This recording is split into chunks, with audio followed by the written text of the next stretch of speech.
Welcome back. Another escape from the Simpson Penn School for Boys, leaving authorities stumped in terms of how this latest group got away. With the story, we go to a report from our Leah Cooper. Social Services Minister Frankie Campbell says it was around 8 o'clock Friday evening when a group of residents were under a pavilion watching TV under the supervision of 2 staff members. However, one staff member left to use the restroom.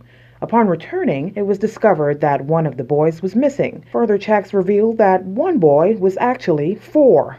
Since then, one boy has been returned by his parents. This makes 3 now missing from the latest group of escapees added to the one still on the run from months back. The minister was unable to say exactly how this latest group of boys escaped, save that the method used this time around was different from the last. They were not in a cell or in a room or a dormitory. They were out under a pavilion that's open, and so they were being supervised. Somebody's going to have to give an account. Minister Campbell in return issued this stern warning to the public. It is an offense to harbor the boys. In addition to that, we've been mandated by various courts to have them there, and so in keeping with that, we're asking assistance to have them returned to the school.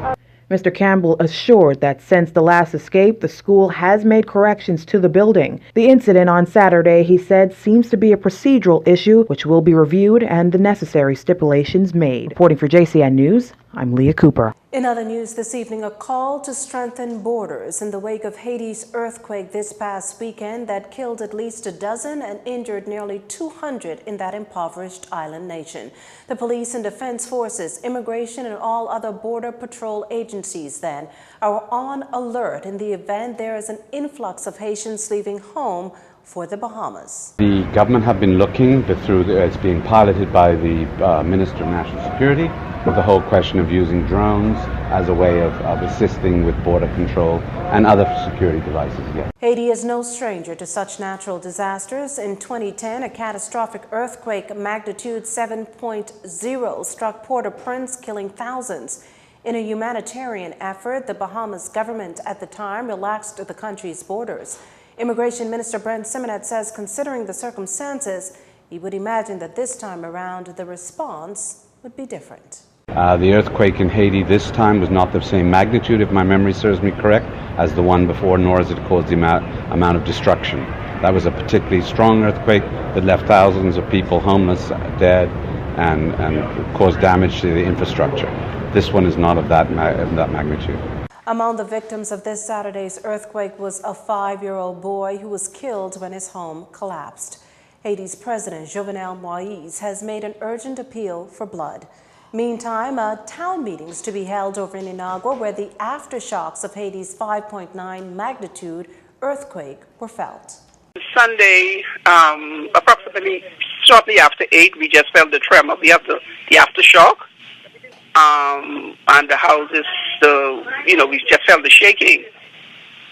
Then on Sunday again, approximately after 4, we had another aftershock from the second hurricane that would have hit Haiti.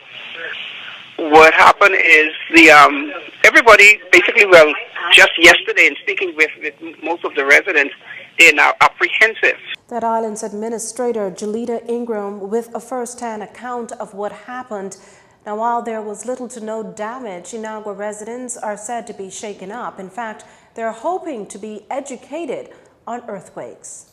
On one of the chats yesterday, then they were talking about more information, us being able to give more information regarding tsunamis and all of that. But I would say it's between a bit scary, because I guess it's the first time we would have had experienced something like that.